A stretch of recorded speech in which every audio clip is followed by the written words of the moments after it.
안녕하십니까. 2021년 1월 20일 오전 방송 시작하도록 하겠습니다. 오늘 다우지수, 나스닥지수, S&P 500 지수 모두 큰 폭으로 상승을 했고, 특히나 장 마감 때까지 특별한 매물 출회 없이 끝까지 상승을 유지했다라는 것에 일단 첫 번째 긍정적인 포인트를 잡아낼 수 있을 것 같습니다. 어제 시장에서 가장 큰 영향을 주었던 것은 역시나 옐런 재무장관 지명자 후보자입니다. 어제 일단 장 초반에는 테슬라와 그 제너럴 모터스에서 각각 전기차와 자율주행차 관련된 이슈가 나오면서 상승으로 출발을 했었는데요. 장중에는 이제 이 옐런의 발언 내용에 따라서 시장이 곧바로 반응을 좀 보였습니다. 일단 첫 번째는요, 그 코로나 관련된 이 부양책과 관련된 내용입니다. 대규모 부양책이라는 것은 아무래도 돈이 막 새어 나오는 것은 아니기 때문에 우리나라도 마찬가지로 미국도 그렇고 다 이것을 부채로 찍어내면서 이제 진행을 하게 되는 건데, 일단은 지금 더 큰 부채를 만들면서 이제 이자를 내는 것이 현재 이렇게 부담스러운 상황이 아니기 때문에 그 이자에 대한 이런 부채를 축소하거나 하는 것은 코로나 상황을 좀 벗어난 다음에 해도 된다라는 발언이 있었습니다. 이제 그러면서 이 대규모 부양책이 계속 지속될 거다라고, 또 지속되어야 한다라는 발언까지 하면서 시장에서는 일단은 긍정적으로 받아들였고요. 일단 저 부분은 재무장관의 입장입니다. 연준 의장이 입장은 또 어떻게 될지 모르겠습니다만, 재무장관의 내용이기 때문에 어차피 저 경기 부양책 같은 경우는 재무장관 소관이기 때문에 어차피 크게 신경 쓸 건 아니지만은, 옐런에 대해서는 사실 주식을 이제 예전부터 계속 하시던 분은 아시겠지만, 이 옐런이 말하는 내용이 시장에 긍정적인 영향을 준 것이 그렇게 많지는 않습니다.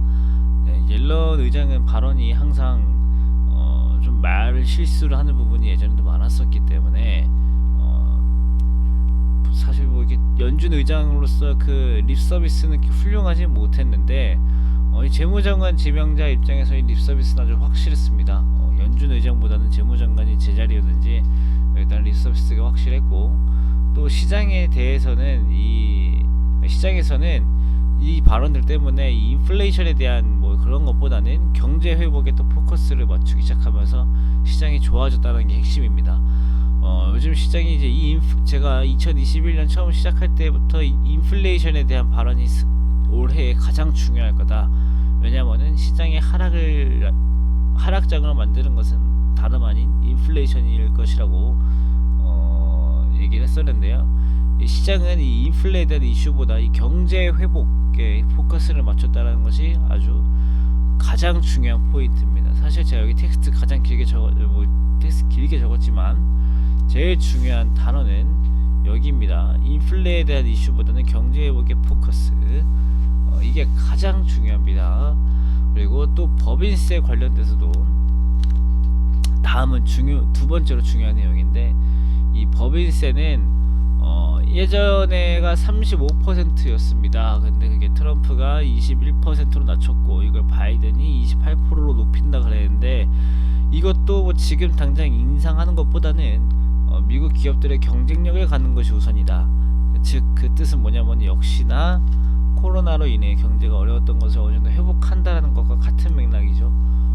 그래서 역시나 법인세 내용도 어쨌든 경제 회복에 포커스가 맞춰진다라는 얘기인데, 법인세를 지금 안 올린다라고 하면은 가장 좋아할 기업들은 역시나 대기업이죠. 그러다 보니까 이 대형 기술주들 포함되어 있는 나스닥 지수가 아주 급격하게 환호를 보이면서 그 내용만으로도 거의 100포인트를 끌어올렸습니다.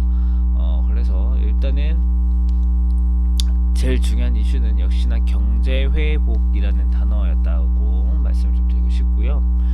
그 다음에 이제 인위적으로 환율을 내용이 뭐냐면, 그거는 어제 청문회 전에 있었던 내용인데, 옐런은 재무장관의 입장으로서 약달러를 추구하지 않는다라고 했습니다. 인위적으로 달러를 약하게 만들거나 강하게 만들거나 하지 않겠다라는 걸 시장에 맡기겠다라는 얘기입니다. 근데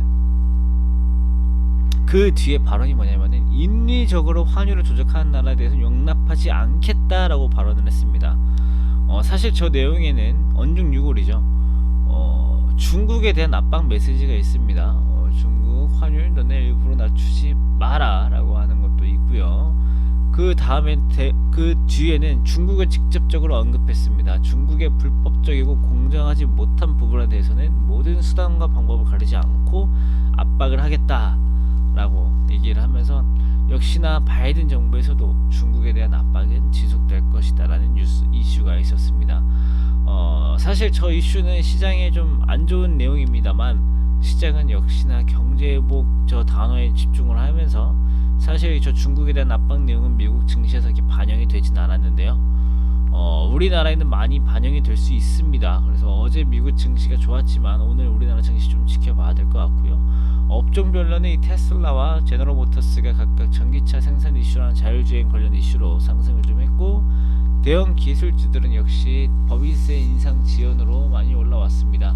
예를 들어서 알파벳 같은 경우는 3.29%, 페이스북 3.87% 올라왔고, 그 다음에 이제 애플은 한국의 자동차 업체랑 초기에 협상에 들어간 것으로 알려졌다라고 나왔습니다. 그래서 역시 뭐 현대차, 기아차 이야기겠죠. 그다음에 바이두는 지리자동차, 그다음에 니오는 자체적으로, 그다음에 제너럴 모터스는 MS랑 이런 식으로 좀 요즘 자동차 업계들이 이 빅테크 기업들과 이 협력을 하는 부분이 많이 나오고 있고, 우리나라의 현대차와 기아차가 애플과 협력하게 될 경우에는 그 시너지가 글로벌적으로 어떻게 발생될지는 우리나라 입장에서는 좀 기대될 수 있는 부분이다 라고 보시면 좋을 것 같습니다. 그래서 오늘 우리나라 시장 파트에 대해서도 자동차랑 관련돼서 이야기를 좀 적었는데요. 일단은 어제 시장의 반등세에서도 가장 강했던 건 역시나 자동차였고요. 뭐 다 했던 얘기들입니다. 근데 저는 뭐 다시 오늘 일단 시장 다 좋게 생각하실 거니까 저는 안 좋은 점만 짚어드리겠습니다. 자동차 관련 이슈, 어제 우리 증시에서 일부 선 반영한 흐름도 있습니다. 다만 어제 기아차랑 애플카 관련된 뉴스가 나왔다가 사라졌습니다. 나왔다가 사실 무근이라고 하면서 기사 자체가 삭제가 되었는데, 그 부분 시장에서 어떻게 좀 반영이 될지 봐야 될 것 같고요. 또 이 대형 기술주들에 대한 우려가 미국보다는 신흥국에 투자한 자본들로 자본들이 있었는데, 이게 법인세 인상 지연으로 다시 미국으로 들어갈 가능성이 있습니다. 그 다음에 중국에 대한 압박한 발언, 이거는 미국 증시에 반영이 안 됐는데 우리 증시에는 반영이 될 수 있는 부분이기 때문에 저 이슈들로 인해서 시장의 오후장이 좀 안 좋아질 수 있는 부분도 분명히 존재한다는 것은 인지하고 보시면 좋을 것 같습니다.